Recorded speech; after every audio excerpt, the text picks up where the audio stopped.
We have a guest in the studio. We are expecting 2 guests to join us, but the first one is here. Susan Otieno is the Executive Director of ActionAid International Kenya.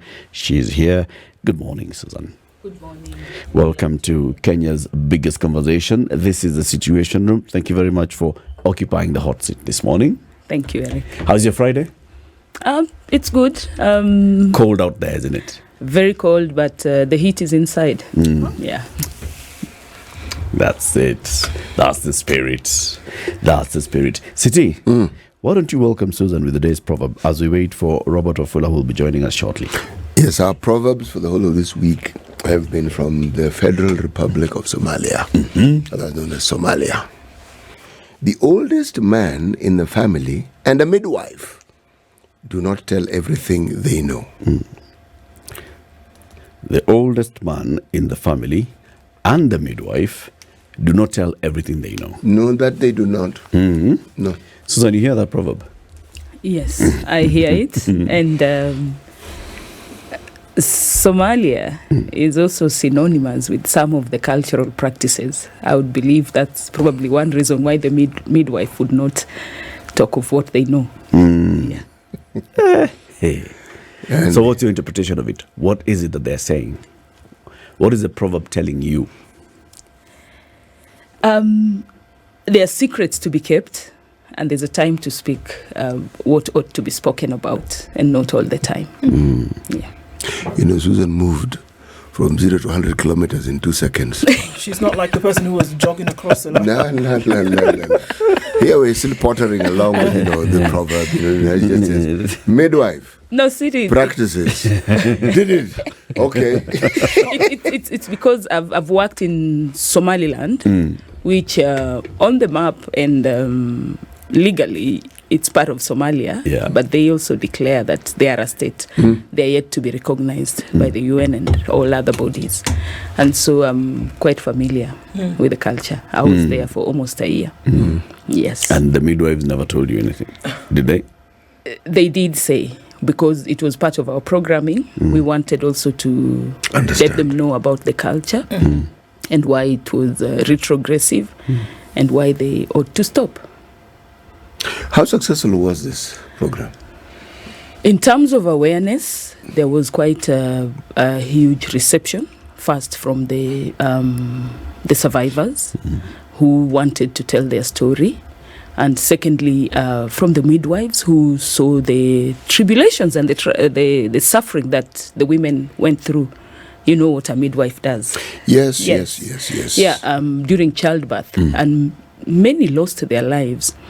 But that would not come out as a loss of life because of the, we call it female genital mutilation. Yeah, it hardly comes out. And again, the other thing is, was also, because of those challenges, then they would have problems later. So the survivors would talk, the midwives would talk, but because it's considered a cultural practice and you're not supposed to go against culture, then silence would be they would resolve to silence. So the success was at awareness. About the culture, they were moving from what they call pharaonic. I hope you're ready for this. The pharaonic process, which scoops everything out. And they said, okay, we can go to Suna, which is just pricking. But we kept saying, you have no business with that area because God created it as it is. And so for those who've been able to stand against it, are now also coming out to talk about it. So awareness, yes. It's a slow rate. Actually, I would say it's at around 97%. And it's quite slow in terms of the change. And change of culture would require interacting with the other culture. Because I would talk also about myself and tell them I wasn't circumcised and I'm not less of a girl. I believe you'd want to have me as a daughter, and if I was ready for marriage, you'd want to have me as a wife. So that's about Somaliland and Somalia by extension. Okay. Yeah. Interesting story. Thank you for that. Tell us about ActionAid International Kenya. Thank you so much. And part of what I said, it's because I work for ActionAid, and I was in Somaliland for covering for their executive director. But I'm the executive director at ActionAid Kenya. We turned 50 years last year, and we are still celebrating because you hardly get to 50. You only get to 50 once. And yes, you do. Yes, thank you. I can see it.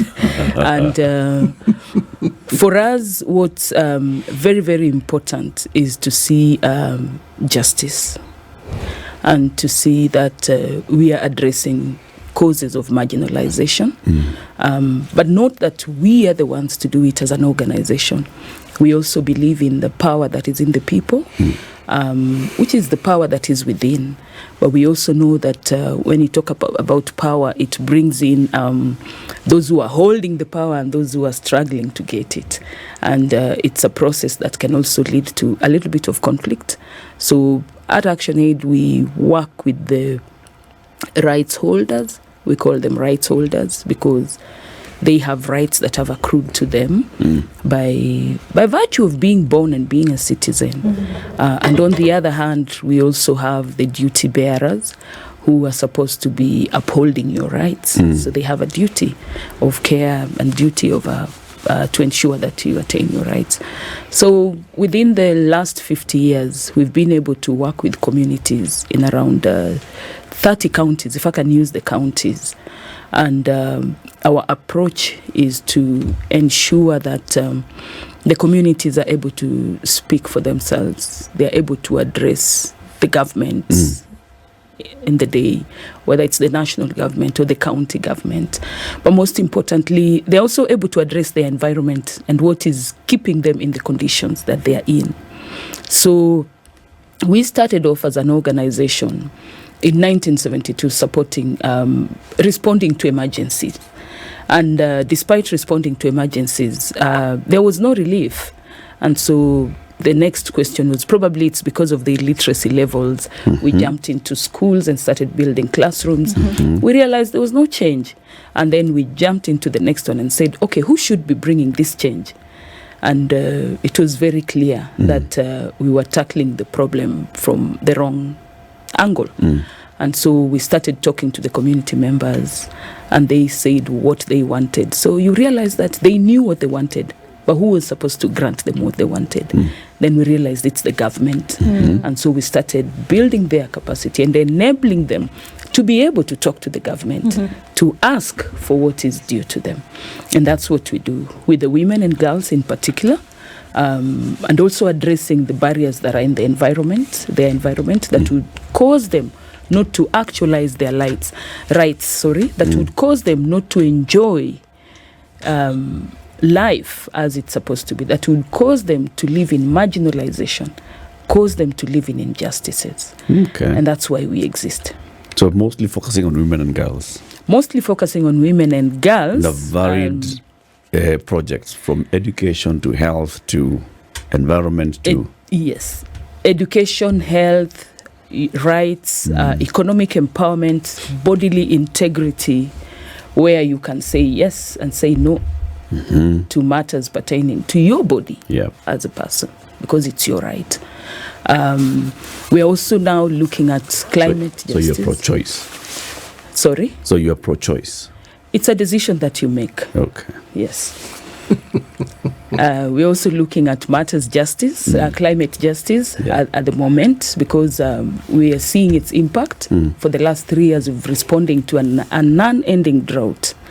And because of the repeat nature and failed seasons that have followed each other, almost 6 now, we had to really see how to connect this to the climate injustices that are happening. So at the moment, the communities know that there's something that is wrong, and that gives us pride that they know. Explain the injustice concept in this conversation. On climate? Climate thing I understand, weather and all that Yes. I get. The injustice and how this injustice works within this particular sphere. Yes. Thank you. So you know about climate change? I have been told about it many times, yes. What do you know about it? That the climate changes from time to time. It's from And in recent years, it's been changing adversely. adversely, Yes, very, very adversely and unpredictably. affecting the ozone layer, Yes. ideally, if you can say it. And Yes. the way we tell people in the community is that that blanket that prevents the world, the earth from overheating, is what is being affected. And what's affecting it? The gases that are being emitted. How are the gases being emitted? Industrialization. Yes, industrialization through use of fossil fuel and also industrial agriculture, greenhouse gases. And so we get to talk to people. But now looking at the justice aspect of it is who is emitting and how much are they emitting and what remedial actions are they taking and who has been emitting ever since. If you look at the South contributes just less than 2%. Though now there's a crooked narrative that people are saying even the South emits more. But we're saying, no, take responsibility. How do we arrive at that exactly? And we're not industrialized. So if the culprit has been clearly demarcated as industry, Yes. and we don't have that in any huge measurable form, so Exactly. how is it that our contribution then becomes? No, it's a claim to divert the focus because as per COP27, okay, so this problem, we talk jargons. So when I say, even I this know. COP27 we've heard. Thank you. You know, Yes, yes. there are many COPs. By the time we get 27, We are on 28 this year in there are December. many. Yes, there are many. Yes. Yes. So as per the COP27 conversations, you are saying climate change is an injustice. And so you may talk mitigation, you may talk adaptation, but it's an injustice. Let people who are responsible pay up. Let people who are responsible ensure that they compensate people who are suffering and who are facing the brunt of the climate injustices. So we are demanding from the North that it's an injustice. First and foremost, you've industrialized through raw materials, fossil fuel from the South, carried it over to the North, continued to produce and use it, bring us back the petroleum, benefiting from it, and the Southern countries don't benefit. Yet the impact is on the Southern countries. That's an injustice. So we are calling on them and telling them to take responsibility, to compensate through a loss and damage financing facility that countries can access and be able. So let's talk of floods. It will damage the roads. Tomorrow you need money for schools. The Kenyan government will put money on the roads or will not put the money on the roads at all.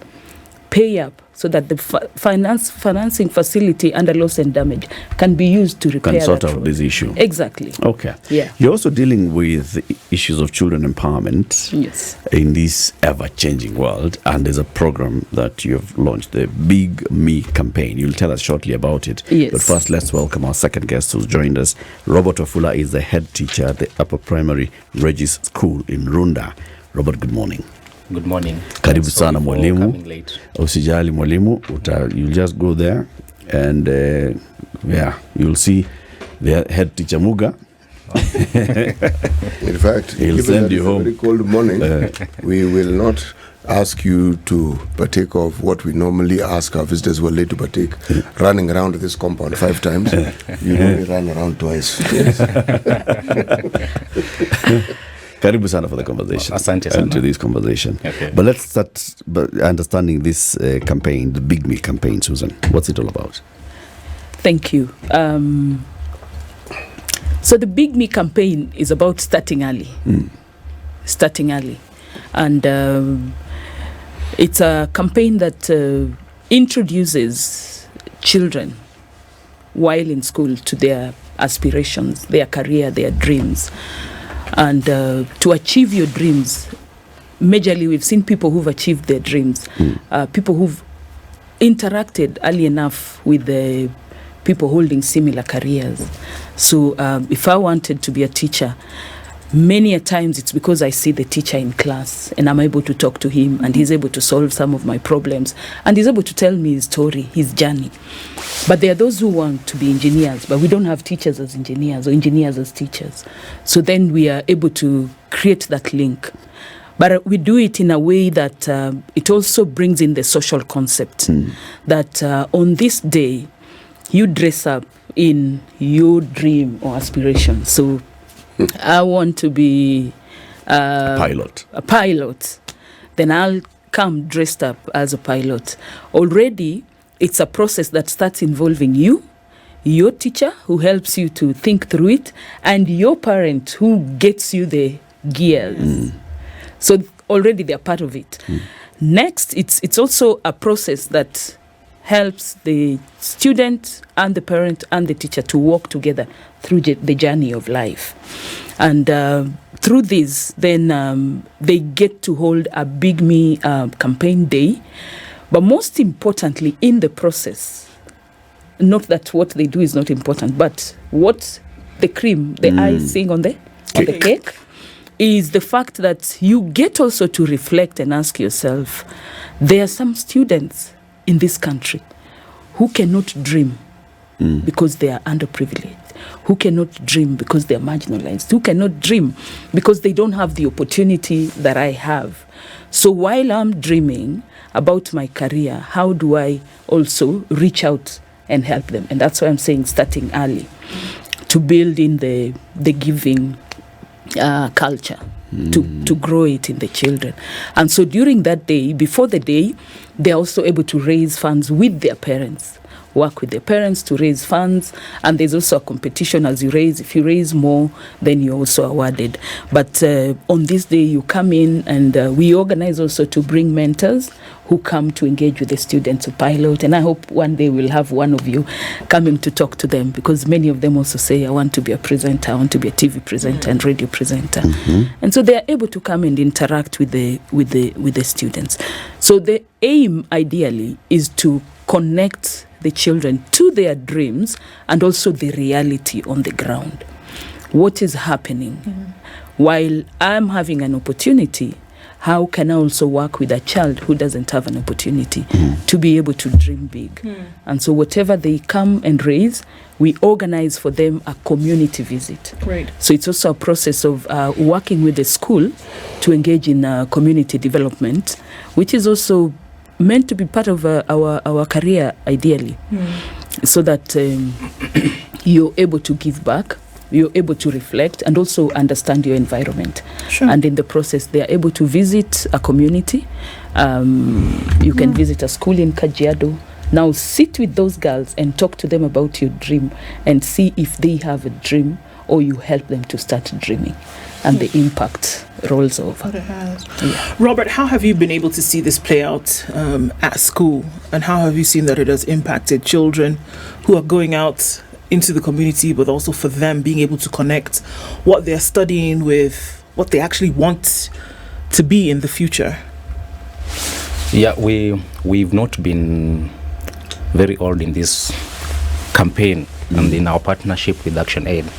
We started last year in, I think, October. That was our first Big Me campaign. And at that time, many people, parents, teachers and students, had not actually understood what ActionAid was all about. But after we had our first Big Me campaign, I think we raised, was it 500,000? Yeah. As a school? As a school. 500,000. And then we were taken to an immersion trip in Kajiado. Is it Elangata?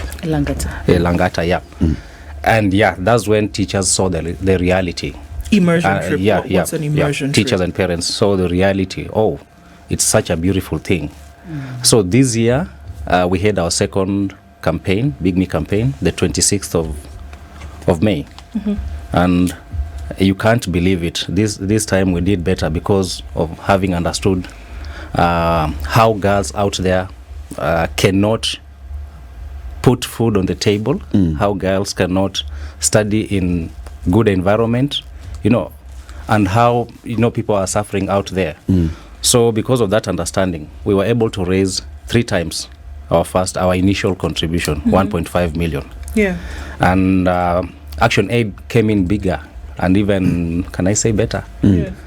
Because we received almost all the... God, I think we were just lucky because we got all the professionals we had not received in the first campaign. And it has now, What does getting all the professionals mean? during the Big Me campaign, that day that we are supposed to finally hand over the contributions, we have different people coming to speak to the children and to mentor them. Just like she has said, you want to be a pilot, you're going to meet a pilot. Right. Or pilots, depending on how many people want to be pilots. You want to be an engineer, there'll be an engineer to talk to you. You want to be a YouTuber, all those kind of professions children want to be. Yeah, so this time around we got almost all of them. Actors, name them. They all came to mentor our children, and children were beautifully dressed in the professions they want to be.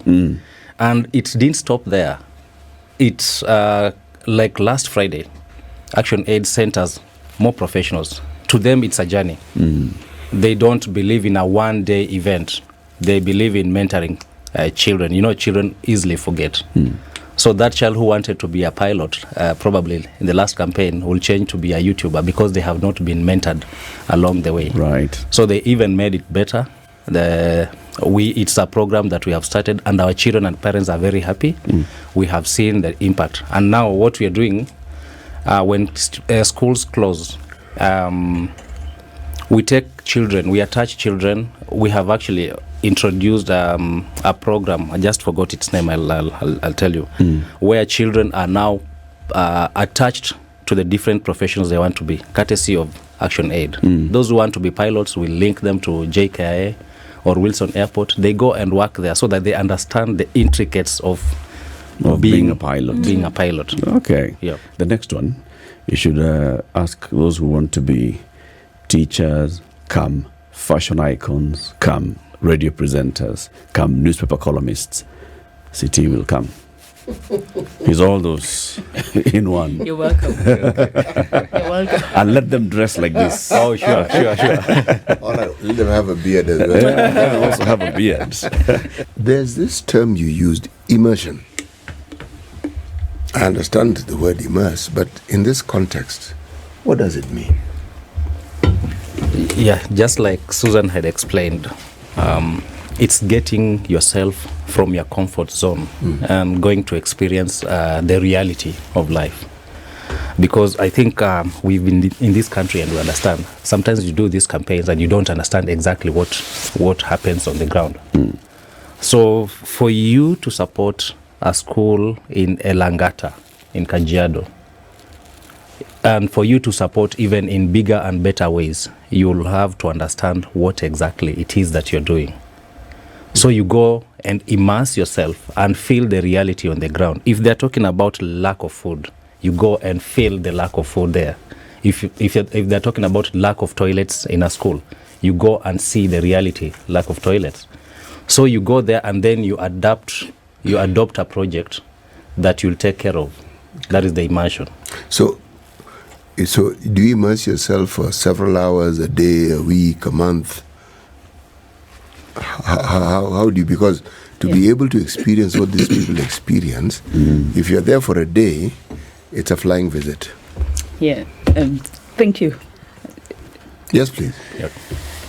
Yep. The days vary. For children, it's more of a trip to the field. We haven't gotten to the aspect of probably accommodating in there, because if you're doing immersions like for adults, you have to live in that community. You have to spend your day with that family. You have to live the life that they live. It's ideally getting yourself away from your comfort zone, as is said, and dipping yourself into their reality. And essentially for us, it's for you to have the reality about poverty. What does it mean for this person to go look for food? You could visit a family, and when you get there, they have no food, and you will walk with that gentleman. If he goes to the market to ask for help, you're expected to go and experience what he goes through. Because that is what will help you then start making decisions, start taking actions that ought to change lives, like that one life that you will have met. Because it's just one, but there are many in this nation. And so when you get to spend the night, you get to have a feeling. I would use my example. I go for an immersion every year.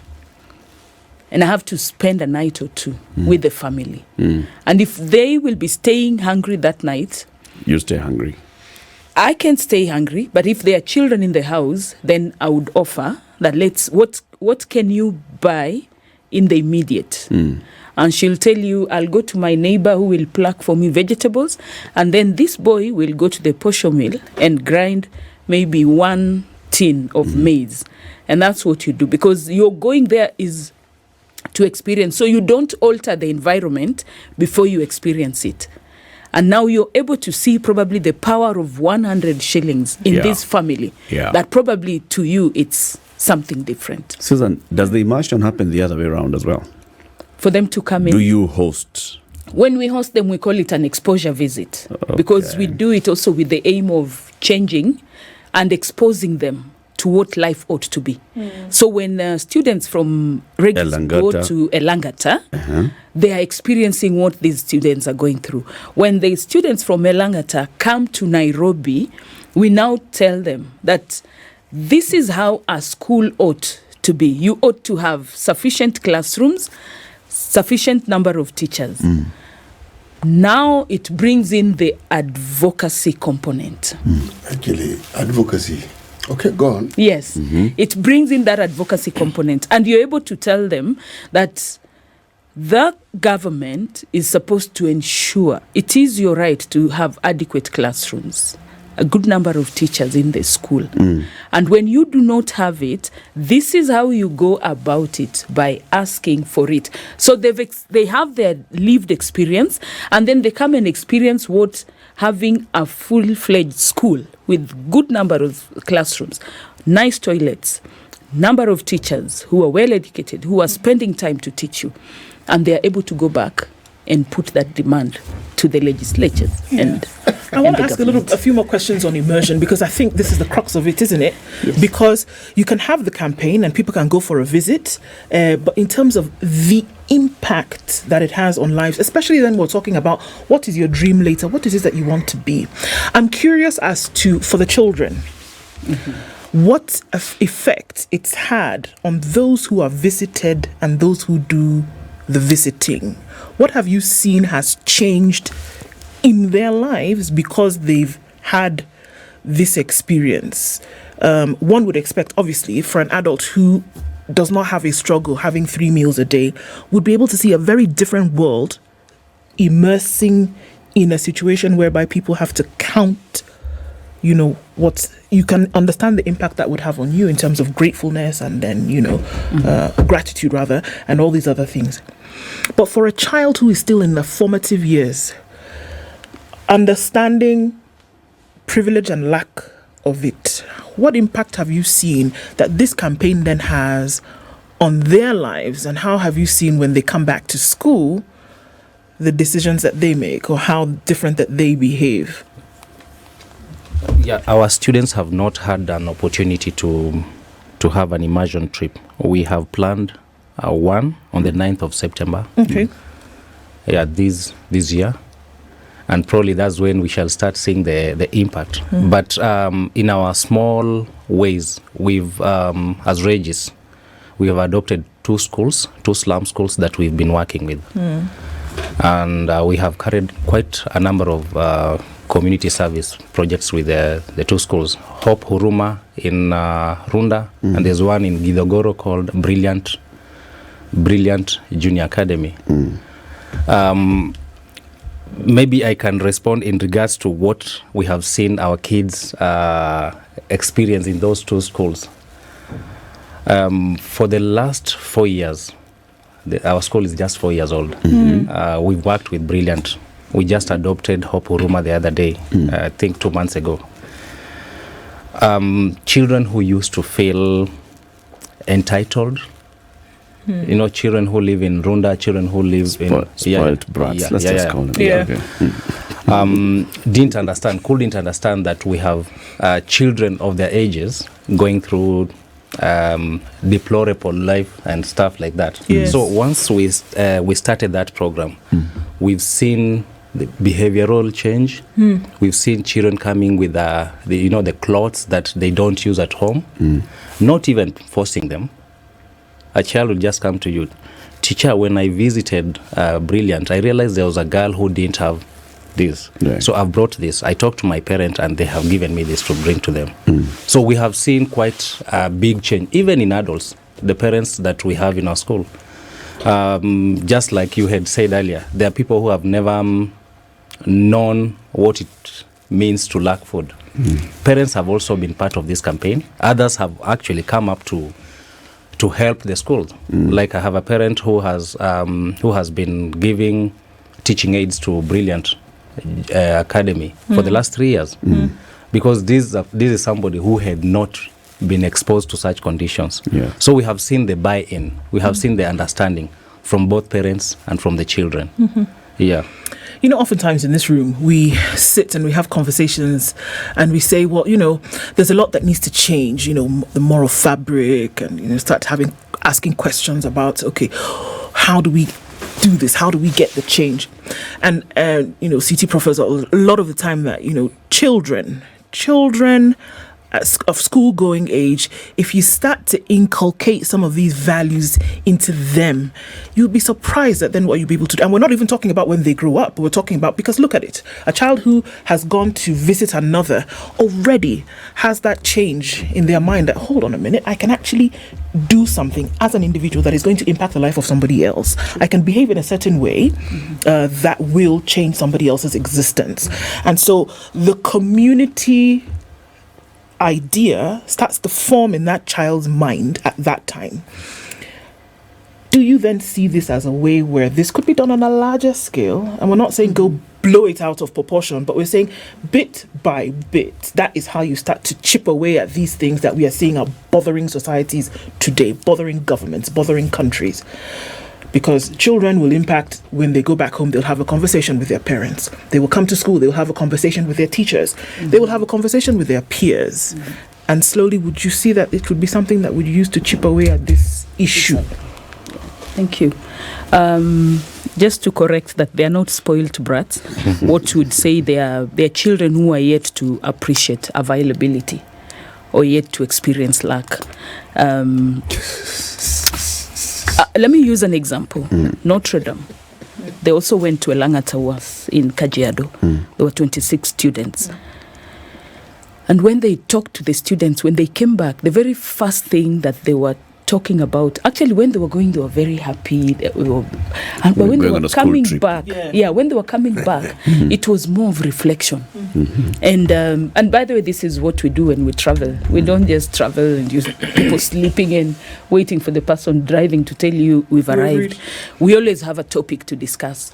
So as they were coming back, the facilitator asked them, what is the number one thing that you've picked today that you're actually going home and even back to school to implement? Leave alone the change, the advocacy, the modeling. And the students said, we will never waste food. And so you can see there's an attitude and behavior that is being impacted. We will never waste food.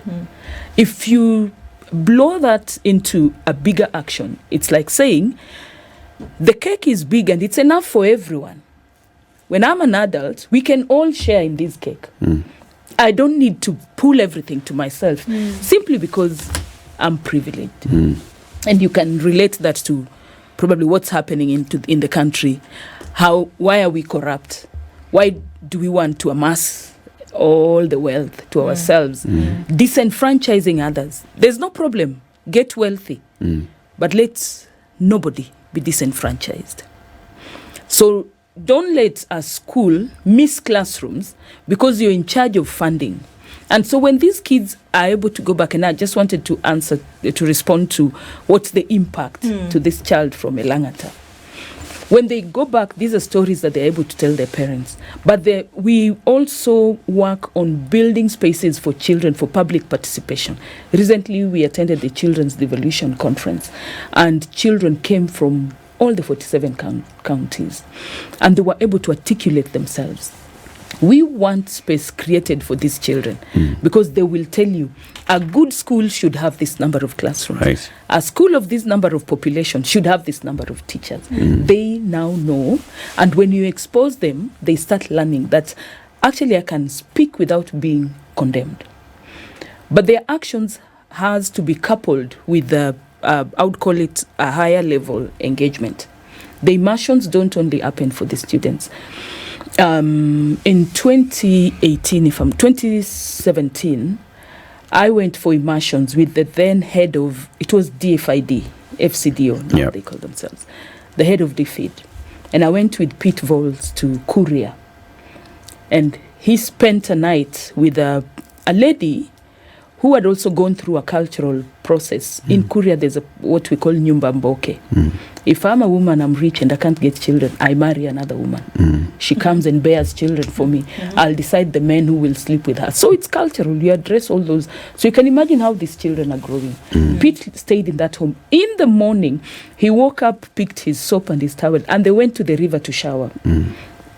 And after that, they went to scoop sand, because that's her livelihood. And her children have to scoop sand before they go to school. So imagine that child meeting a child from Notre Dame. And when he came back, he actually went back to DFID and said, can we review our policies? We have chosen Northeastern to be our area of focus. But my experience in the Western Kenya also says there are people there who need our support. And he wrote an article. So that's the impact. That if you get policymakers, let them go for the immersions, it will affect the policies that they make, while you're also influencing at the ground and the demand. And you also bring, Susan, the examples you've given, Notre Dame, Regis School, it's the privileged going to the underprivileged, and the impact that this is having on the attitudes of these privileged. Now, what's the impact on the underprivileged? The underprivileged. Yeah. When they visit Elangata, what do the children who are in Elangata? So in the school in Elangata, one of the school is called Ewangan Sidai. The confidence that the children adopted was noted because they are able to see their age mates articulating themselves. But it requires a little bit of input, more than what you do with the other side. And this is where we have the teachers who are also part of the program. The teachers in Ewangan Sidai are also trained. When you have these interactions, after they've left, what you're supposed to do is to start talking to the children. What do you want to become? Do you know you can dream and become who you want to be? Do you know you can stand up against anything that can stop you from completing school? Do you know you can actually come forward and report? Because in Elangata they practice FGM, and we have boys who are pulled out as morans and they stop going to school. And so those were the conversations. So the conversations have started changing. But more needs to be done. And that's why we are here. That many schools need to come on board so that we are building this bridge and they are able to interact. And we are hoping, because it's something that started in 2019, we should be able also to go back and again assess and see what is the impact and how can we improve it. But ideally, I would say, and I like talking from experience, I remember when I was in school, anyone who came to talk to us would always have an impact on me. I grew up in Webuye, near the paper mills. Anyone who spoke to me would always leave an impact. And it would take me thinking about how can I become like that person. So it's also changing the narrative, changing the mindset, and telling them that despite your context, you can still become who you want to be. Yeah. You know, there's a reality that many people who of my generation experience that this generation think is a dream. And that was schools were schools. You more or less went to any school that was closest to you, and the likelihood of it being the same as the next school and was really high. But the disparity we now have, in fact, the schools people aspire to go to were public schools, not private schools. It's the complete inverse right now. Now, this program that you have, what is the dream? Since we're talking dreams, what's the dream? How far do you intend to take this? Mm-hmm. Thank you.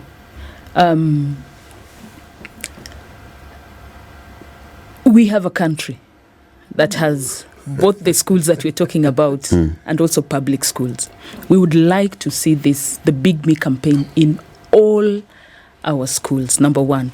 We would like to see the government say career conversations, the giving culture, the mentorship processes should be official processes supported with the curriculum.